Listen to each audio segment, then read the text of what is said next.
오늘 말씀은 이사야서 13장부터 23장까지 이어지는 열방에 대한 심판 가운데의 7번째로 애굽에 대한 심판을 다루고 있습니다. 하지만요, 여러분, 우리가 함께 읽은 오늘의 이 본문이 심판 같아 여겨지십니까? 전혀 심판같이 여겨지지 않으시지요. 본문은 19장 1절부터 17절까지는 이 애굽에 대해서 심판하신다라는 내용이 나오고 있고요. 그리고 오늘 읽은 본문을 지나서 20장부터는 어떤 내용이 나오느냐? 이 애굽이 아수르에게 멸망당하는 내용이 나옵니다. 그런데 그 사이에 지금 애굽을 축복하고 있는 내용이 나오고 있는데요. 하나님께서 그들을 고치시리라, 그들을 복이 되게 하시리라, 그렇게 말씀하고 있습니다. 그래서 우리가 읽다 보면요, 마치 이 뉘앙스가 구약 성경의 이스라엘 백성들을 대하는 하나님의 모습, 아버지의 사랑을 이 본문에서 읽을 수가 있습니다. 하나님께서도 이 애굽 민족을 자신의 백성처럼 말씀하고 계시다라고 하는 것이죠. 그래서 오늘 이 제목을 정했습니다. 딱 들어오시면서 느끼셨을 것입니다.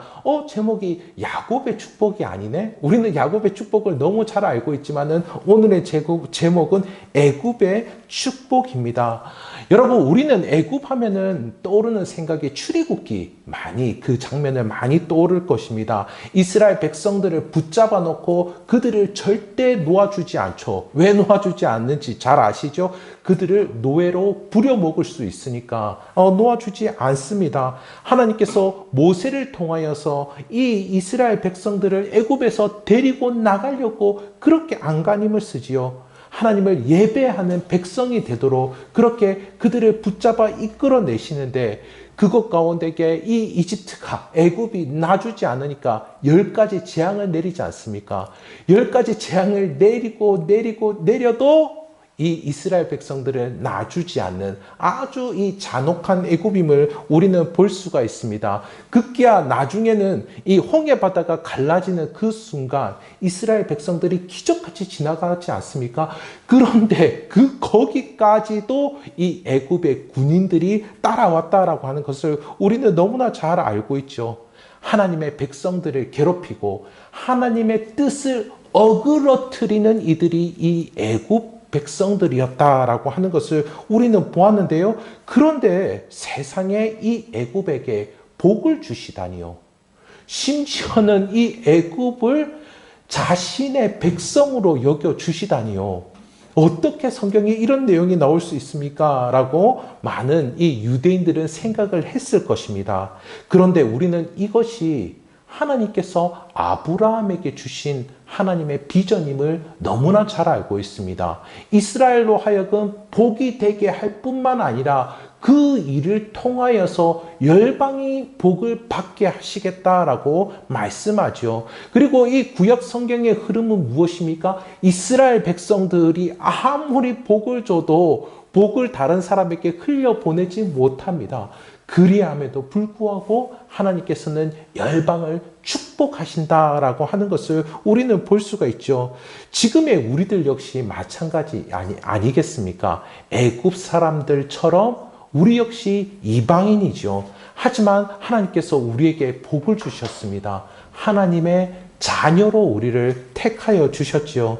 그리고 여기에만 머무는 것이 아닙니다. 하나님은요, 지금도 하나님을 알지 못하는 민족들에게, 지금 우리 주변에서 아직 하나님을 믿음으로 받아들이지 않는 이들에게 여전히 그들을 자녀 삼고자 하시는 하나님의 비전이 이루어지고 있다라고 하는 것입니다. 이와 같은 놀라운 복들로 준비하고 계시다라고 하는 것이죠. 우리의 삶의 현장 가운데에서 우리와 갈등을 일으키고 있는 그 사람에게도 하나님께서는 이와 같은 복을 주시려고 하신다라는 것입니다. 그렇다면요, 이 애굽에게 주신 복, 그리고 이 주실 복이 무엇인지를 우리가 말씀을 통해서 헤아려 보고 또 우리와 다른 이들에게 주실 복을 함께 살펴보도록 하겠습니다. 먼저 이들은 의롭다함을 받을 것이다. 그렇게 말씀하고 있습니다. 여러분 우리 18절 다 함께 읽어보도록 하겠습니다. 그날에 애굽 땅에 가나안 방언을 말하며 만군의 여호와를 가리켜 명사하는 5 성읍이 있을 것이며 그 중 하나를 멸망의 성읍이라 칭하리라. 아멘. 먼저 이 애굽 사람들이 가나안 방언을 말씀한다. 이들의 언어가 바뀔 것이라 그렇게 말씀하고 있습니다. 언어는 단지 말하는 것으로 끝나지가 않죠. 저는 언어를 통하여서 정체성이 바뀌게 되는 것을 본 적이 있습니다. 이전에 제가 중국에 한 20번 정도 단기 선교 여행을 갔거든요. 2주, 3주 이렇게 중국 서안 지역, 난주 지역, 우르무치 지역 그리고 그 일대를 이렇게 단기 선교 여행을 자주 갔었는데요. 그런데 갈 때마다 만나게 되는 사람은 소수민족들입니다. 근데 그 소수민족들이 가지고 있는 종교들이 다르죠. 그런데 규모가 어느 정도 있는 그 민족들은 이슬람 교인들이 많고 또 한 부류는 라마 불교 교인들이 많습니다. 그런데 가이드 해주시는 분들이 늘 이야기하는 것은 저들은 자기 종교의 경전을 못 읽는다라고 하는 거예요. 우선은 일단은 글을 읽지 못하고요. 글을 읽을 수 있는 분들이 별로 없고 한자를 읽을 수 있는 분들이 없고요. 또 그리고 그 적혀져 있는 경전의 언어를 읽을 수 있는 사람이 없다고 합니다. 그러니까요. 코란, 이슬람교의 그 코란을 읽을 수 있는 사람, 그것을 중국어로 번역된 것을 읽을 수 있는 사람들도 별로 없고요. 그리고 라마 불교의 경전 어떻습니까? 이것 역시도 저는 무슨 언어인지 모르겠는데 이상한 문자가 적혀져 있는데 그거를 읽을 수 있는 사람도 없고 그거를 중국어로 번역된 것을 읽을 수 있는 사람도 극히 드물다 그렇게 이야기를 하더라고요. 저는 그분들의 이렇게 사원도 가봤습니다. 그 사원을 가면요 어떤 통이 있는데 그 통에 이렇게 경전이 다 적혀져 있습니다. 예, 그것을 보고 따라 그렸는지 실제로 읽을 수 있는지는 모르겠지만은 그 통의 경전이 다 이렇게 파여져서 적혀져 있는데 사람들이 그 통을 이렇게 한번 돌리면은 다 읽는 것으로 우리도 그렇게 해볼까요? 한번 돌리면 한번 흔들면 다 읽는 것으로 그게 되나요? 그렇지 않죠? 예. 그런데 그들은 그렇게 하고 있었다는 겁니다. 아무도 그 코란과 불경에 담겨져 있는 그 내용을 읽을 수 없었고 일반인들은 없고 심지어 사제들 중에도 대다수가 마찬가지라는 거죠. 그리고 중국은 이들을 통치하기 위해서 이 소수민족을 통치하기 위해서 그들의 자녀들에게는 한족의 언어만 가르칩니다. 그러니까 소수민족에 있는 대학을 가도요 수업을 소수민족 언어로 하지 않습니다. 오직 한족의 언어, 소수민족을 한족화시키기 위해서 그곳에 대학을 세운 것인데요. 그래서 대다수는 자신의 민족 언어를 잃어버린다라고 합니다. 제가 거기 간 지가 가장 최근에 간 지가 10년이 넘었고 거의 뭐 20년 가까이 되었으니까요. 지금은 더해졌겠죠. 그리고 이 소수민족 중에 점점 자신이 있게 회족이라던가 그리고 자신이 뭐 티베트 불교 교인들이라던가 그렇게 자신의 민족을 생각하지 않고 젊은이들 가운데는 많은 이들이 자신의 정체성을 한족으로 여긴다라는 겁니다. 저 그 모습을 보고 너무나 놀랍더라고요. 이렇게 언어가 바뀌면은 말만 바뀌는 게 아니고 정체성까지 바뀌는 것을 볼 수가 있었습니다. 오늘 말씀에 애굽에 이런 일들이 일어났다라고 하는 것이죠. 여러분, 애굽은 그 본거지가 어떤 곳입니까? 나일강이 흐르는 곳이죠. 나일강은 인류 문명의 발상지가 아니겠습니까? 그러니까 이곳은 고도로 발달된 곳이다라는 것이죠. 그런데 지금 이 애굽 사람들이 가나안의 언어를 쓰고 있다라고 합니다. 그 당시에 애굽 사람들은 가나안 사람들을 아주 무시했고 가나안 언어도 폄하했습니다. 저들의 언어에 대해서 모래바람의 언어다 그렇게 이야기를 했어요. 그러니까는 광야 그 척박한 곳에서 문명이 발전하지 않은 사람들이 쓰는 언어다라고 그렇게 이야기했죠. 그러니까 이집트 사람들이 저 가나안 언어를 쓰게 되는 일은 결코 없었다라고 합니다. 현실적으로는 없었지요. 그런데 오히려 이 이집트인들이 가나안의 언어를 사용한다라고 합니다. 앞서 말씀드린 대로 이 애굽인들의 정체성이 바뀌는 일들이 일어나게 될 것이다 라고 이야기하고 있는 것이죠. 왜 그러냐?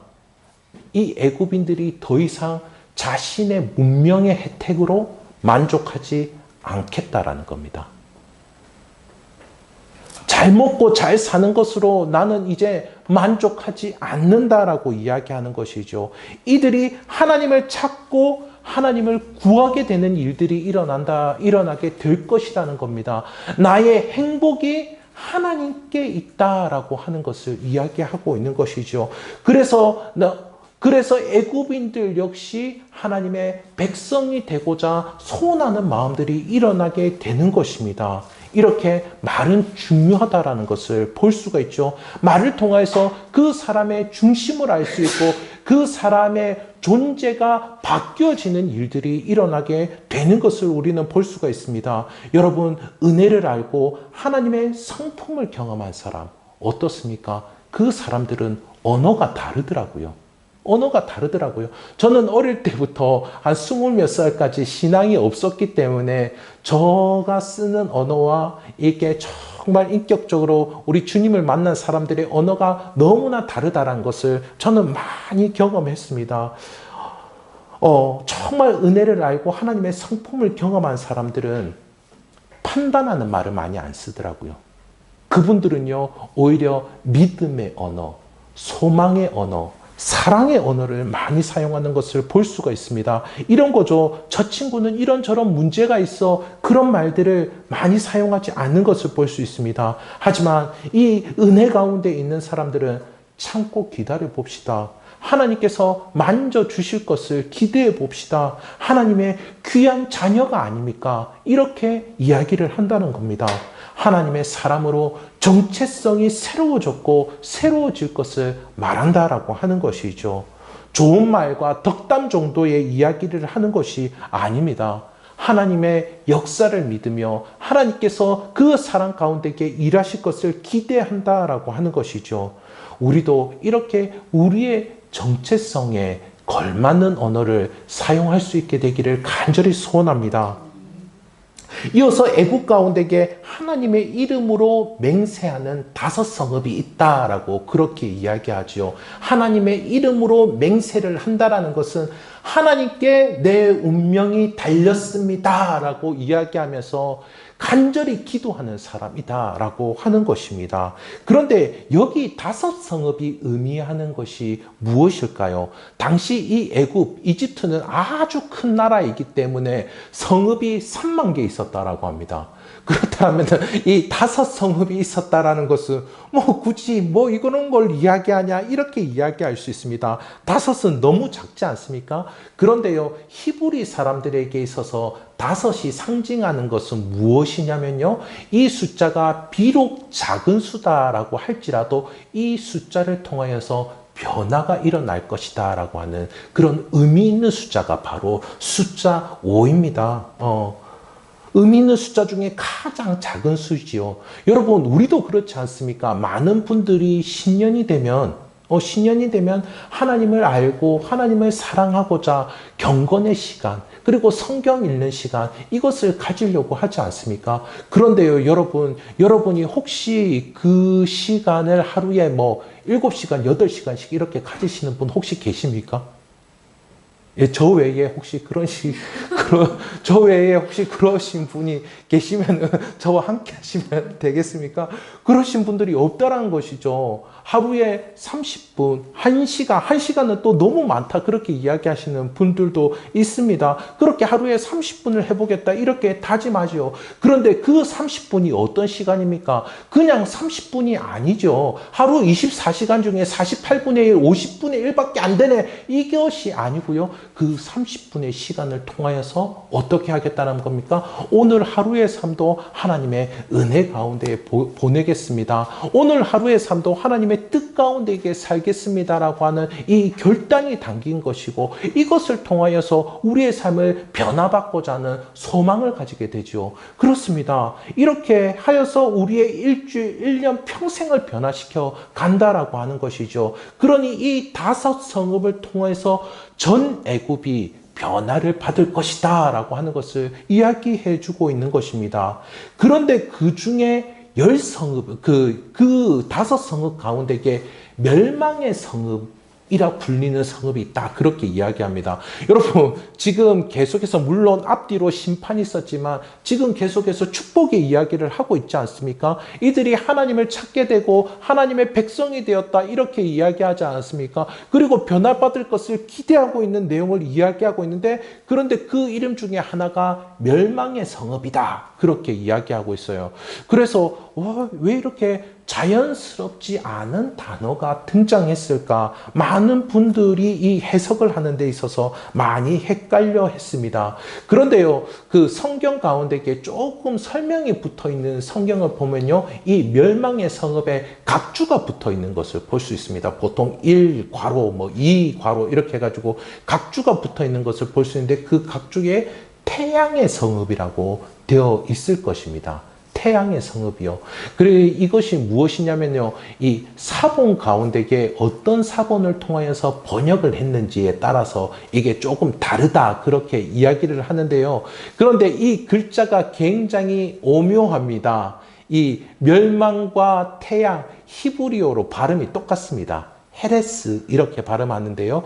그런데 멸망에 쓰는 이 해자 자음과 태양에 쓰는 이 해자 자음이 비슷하게 생기면서도 조금 다릅니다. 이 자음이 멸망에서는 해라는 자음이고, 이 태양에서는 헤트라는 자음을 쓰고 있는데, 여러분 유인물을 한번 보십시오.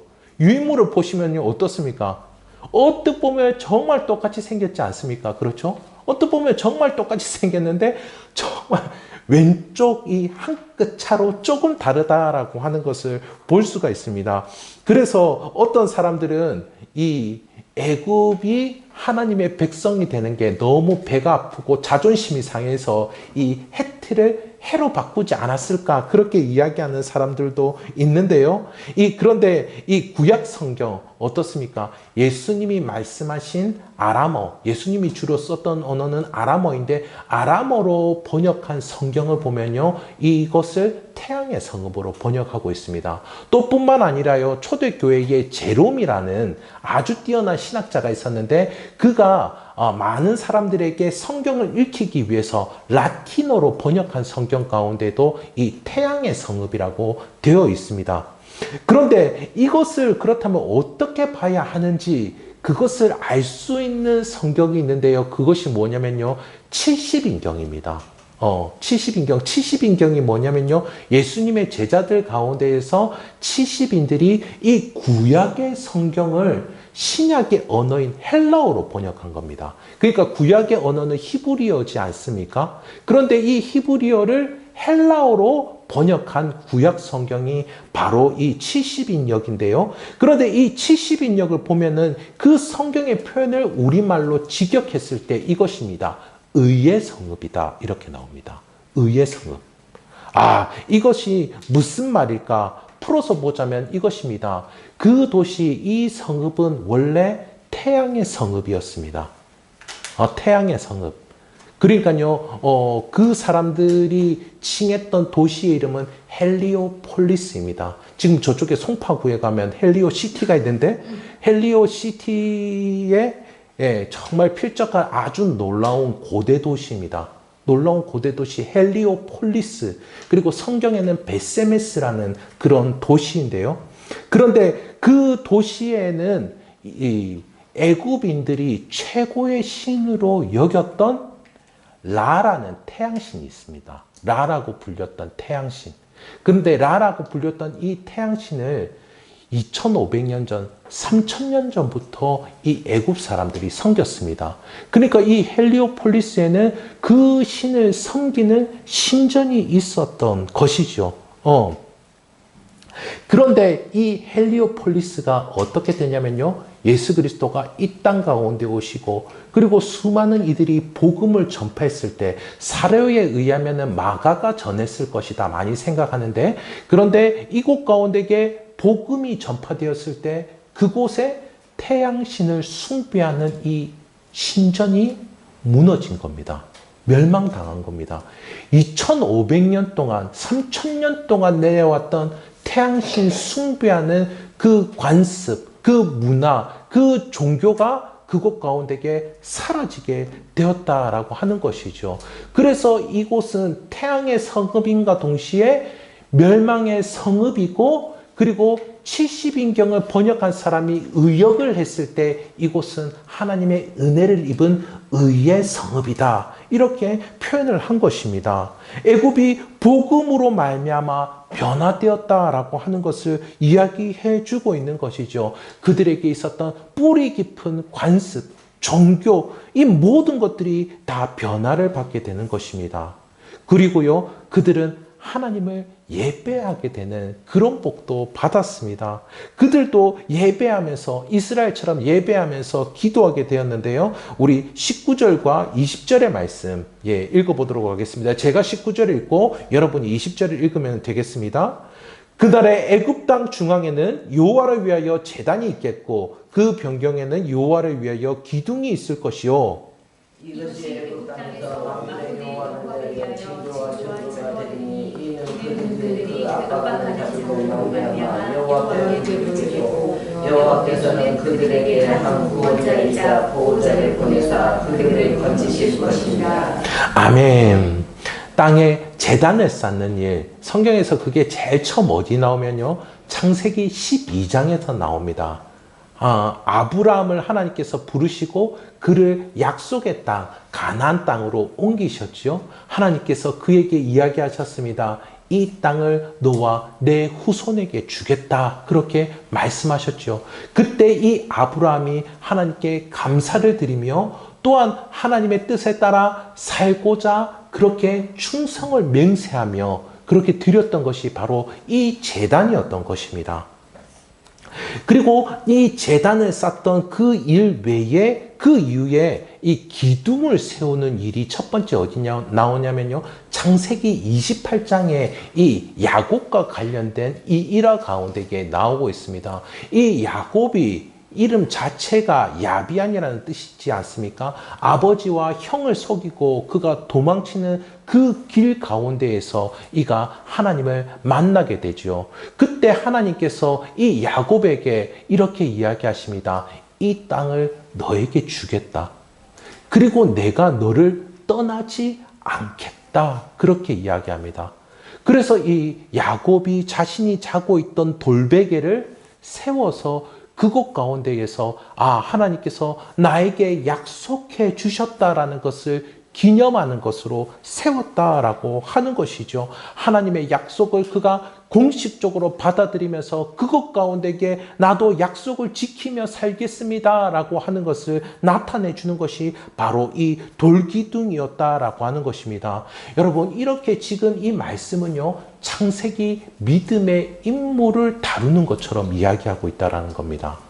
그러니까요, 애굽 역시 어떻습니까? 하나님께서 약속하시고 하나님께서 축복하시며 나의 백성으로 삼겠다라고 하는 것을 이야기해 주고 있는 것입니다. 그들에게도 역시 언약을 맺을 것이다 라고 하는 것이죠. 이것이 증거가 되어서 이 제단과 이 돌기둥을 볼 때마다 이스라엘 백성들이 하나님 앞에 나와 기도를 한 것과 같이 너희도 나에게 간구를 하면, 너희도 나에게 나와 기도를 하면은 내가 너희의 기도를 듣고 내가 아버지로서 너희와 함께하고 역사할 것이다 라고 이야기해 주고 있는 것입니다. 그리고요, 20절에서는 마치 사사기가 떠오르는 것처럼 그렇게 적혀져 있는데요, 당시 이 사사기 당시 이스라엘은 어떠하였습니까?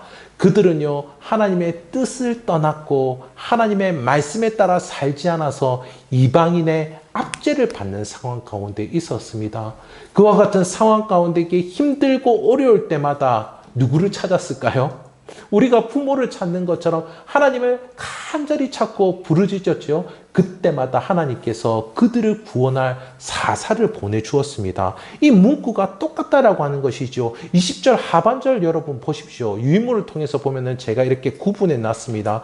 그들이 그 압박하는 자들로 말미암아 여호와께 부르짖겠고 여호와께서는 그들에게 한 구원자이자 보호자를 보내사 그들을 건지실 것임이라. 아멘. 이렇게 애굽 역시 하나님께 간구할 수 있으며 애굽 역시 하나님의 보호하심과 하나님의 은혜 주심을 경험할 수 있는 모습 가운데에 그들을 인도해 주셨다라고 하는 것입니다. 여러분, 하나님은 이렇게 이방 민족이었던, 심지어 하나님의 백성을 괴롭히고 하나님의 뜻을 어그러뜨리려고 했던 이들 역시 하나님의 자녀로 삼고자 하신다라고 하는 것입니다. 여러분, 22절 보도록 하겠습니다. 다 함께 읽겠습니다. 여호와께서 애굽을 치실지라도 치시고는 고치실 것이므로 그들이 여호와께로 돌아올 것이라. 여호와께서 그들의 간구함을 들으시고 그들을 고쳐주시리라. 아멘. 요즘에 폭삭소가수다라고 하는 드라마가 매우 인기가 있던데요. 예, 저는 보지는 못했지만은 이렇게 중간중간에 아주 짤막한 것으로 봤습니다. 그런데 많은 분들이 최고의 장면을 이 장면으로 꼽던데요. 서울에 공부하러 올라간 딸을 보러 간 아버지의 그 일화를 최고의 장면으로 꼽았습니다. 고향인 제주도에서 서울까지 올래 보냈으니 어떻게 지내는지 걱정하지 않을 수가 없었던 것이죠. 남자친구가 있다라는 이야기도 들었고 또 공부가 어렵다라는 이야기들도 들었던 것 같습니다. 그래서 아빠가 서울에 일보러 간다라는 핑계로 딸을 만나러 간 것이죠. 사실은 딸을 보러 서울에 간 것인데 말이죠. 그런데 마지막 장면에 영상의 연출이 많은 사람의 마음에 깊은 감명이 되었다라는 이야기를 들었습니다.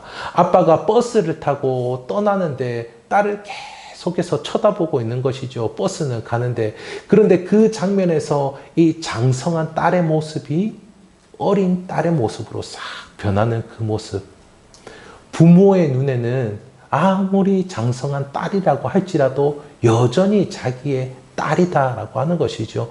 여전히 보살펴주고 싶고 여전히 돌보아주고 싶고 그리고 정말 나쁜 일 가운데에 빠지는 것 그것을 가만히 놔둬서는 안 되겠고 그리고 복된 일 가운데에 계속해서 거하기를 소원하는 그 아버지의 마음이 그 영상 가운데에 담겨 있구나라고 하는 것을 많은 사람들이 이야기하면서 정말 눈물로 많은 사람들이 댓글을 적는 것을 봤고 저랑 이렇게 블로그로 이웃으로 지내는 분들도 그 글을 엄청 적고 있더라고요. 예.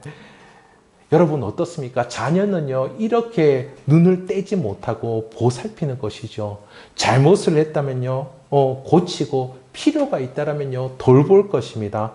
하나님께서도 이 애굽에게 이와 같은 애정을 가지시고 대하고 계심을 볼 수가 있습니다. 그런데요 우리는 여기서 그치는 것이 아니고 애굽만 아니고요 아수르까지도 하나님께서는 복을 주시고 복이 되게 하시는 것을 우리는 볼 수가 있습니다. 갈등 관계에 있는 이들에게 막힌 담이 허물어지고 대로가 열리게 될 것이다. 그렇게 말씀하는데요. 23절 말씀 우리 다 함께 읽어보도록 하겠습니다.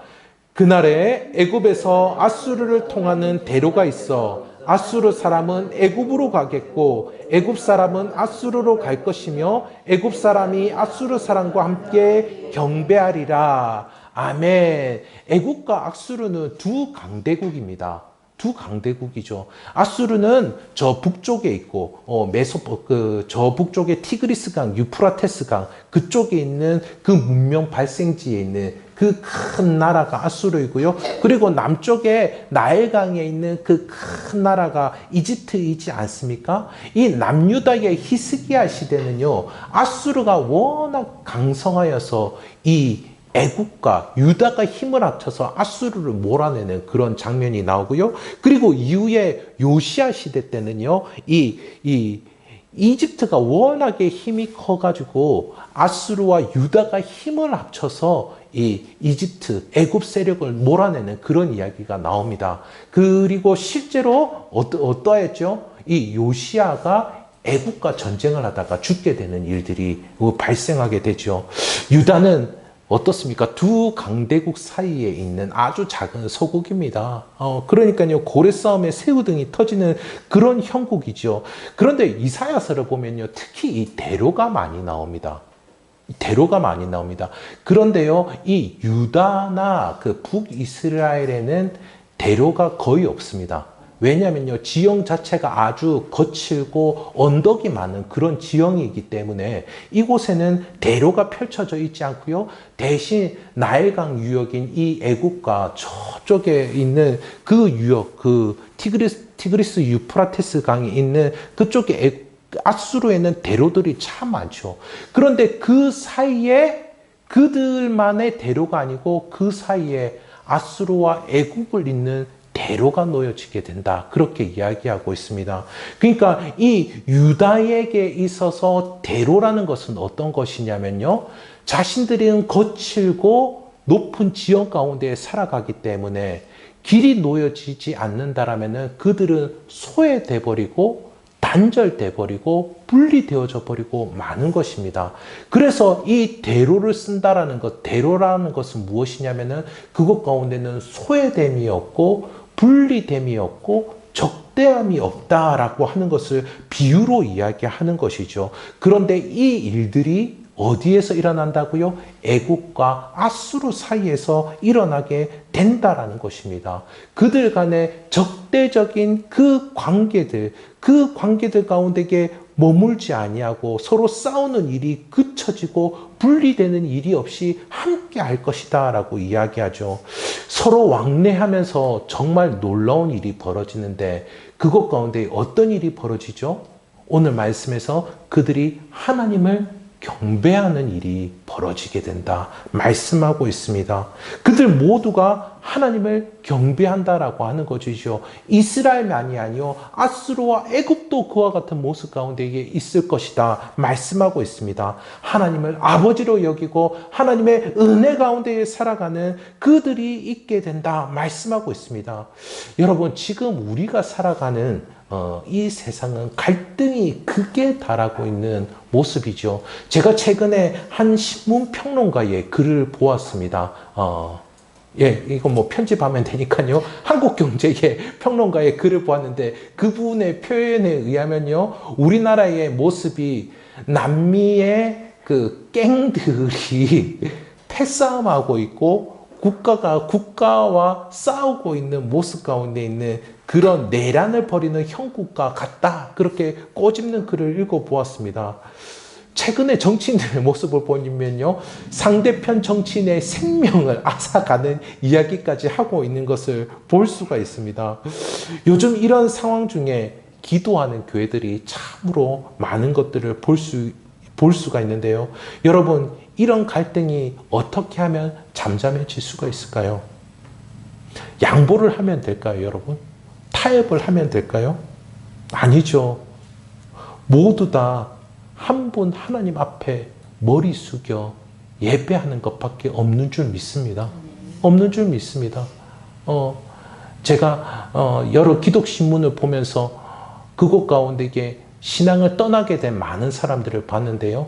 미국에는 1970년, 80년대에 극자 세력들이 교회를 많이 떠났고, 그리고 그 이후 90년, 2000년대에는 극우 세력들이 교회를 많이 떠났다고 합니다.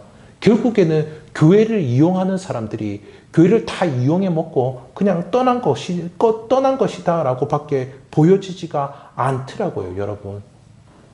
갈등 가운데 휘말리는 것이 아니요, 모두 다 하나님 한 분 앞에 머리 숙여 예배하는 그 모습 가운데 있을 때 진정한 화해와 평화가 이루어지게 될 줄 믿습니다. 하나님께서 고치시고 온전케 하시는 손길을 경험하게 되는 것, 이와 같은 일들이 일어나게 될 때만이 한 분 하나님을 경배하게 될 때만이 이 세상의 갈등은 점점 잠잠해지게 될 줄 믿습니다. 그런데요, 여러분, 이것은 비단 저 멀리 정치인에게 일어나는 일이라고 생각하지 마십시오. 이것은 우리 개인에게 있어서도 마찬가지다라고 하는 것입니다. 오늘 본문에 하나님께서 이 애굽을 부르신과 같이 하나님께서는 저 이역만리 이스라엘에게로부터 이역만리에 있는 우리에게도 하나님은 복음을 주시고 자녀를 삼아 주셨죠. 정확하게는 우리를 양자로 삼아 주셨습니다. 여러분, 로마서 8장 14절부터 17절을 읽어보도록 하겠습니다. 제가 한 절, 여러분 한 절 그렇게 번갈아 읽어보도록 하겠습니다. 무릇 하나님의 영으로 인도함을 받는 사람은 곧 하나님의 아들이라. 너희는 다시 무서워하는 종의 영을 받지 아니하고 양자여 받으므로 우리가 성령이 친히 우리의 영과 더불어 우리가 하나님의 자녀인 것을 증언하시나니 자녀이면 또한 상속자 곧 하나님의 상속자요 그리스도와 함께한 상속자 우리가 그와 함께 영광을 받기 위하여 고난도 함께 받아야 할 것이니라. 아멘.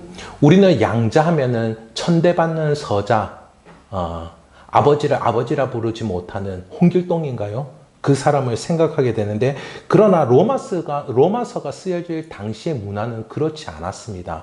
양자로 택하여지면요, 모든 법적인 권한, 경제적인 권한이 그 양자에게 모두 다 가게 되어 있었습니다.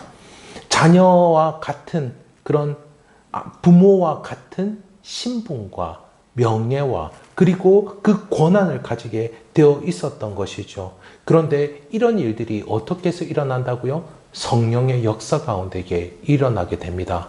하나님을 하나님이라 부르기보다 더 가까이 하나님을 아버지라고 부르게 되는 그 일들이 성령의 역사에 의해서 일어나게 된다라고 하는 것이죠.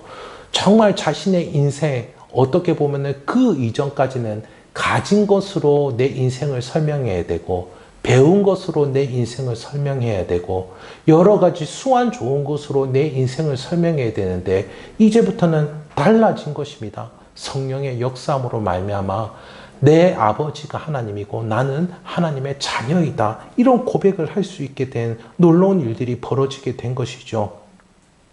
한참 방황하던 한 청년이 유명인사 100명에게 왜 살아야 할까요? 라는 질문의 편지를 보냈다고 합니다. 그런데 정말 유명한 인물들에게 많이 보냈더라고요. 9년간에 걸쳐서 이 일들을 했고 수많은 편지를 모았는데 답변하신 분들 중에는 알게 뭐야 이렇게 시크하게 보내신 분들도 있지만은 대다수의 분들은 정말 진지하게 삶을 들여다볼 수 있는 그런 글들을 보내주셨다 이야기해 주시더라고요.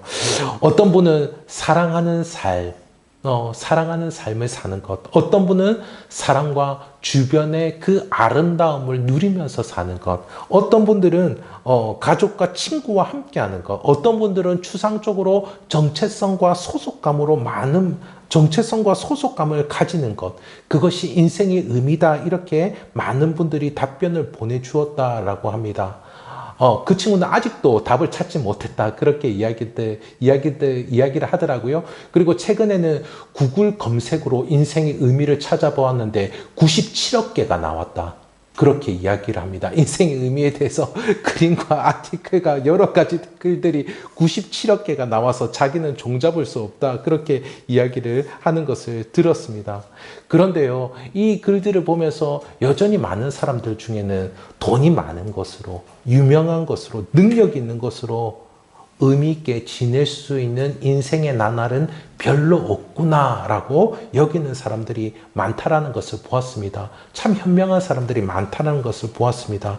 그런데요, 여러분, 이 모든 것을 지으신 하나님께서 우리를 자녀 삼아 주셨습니다.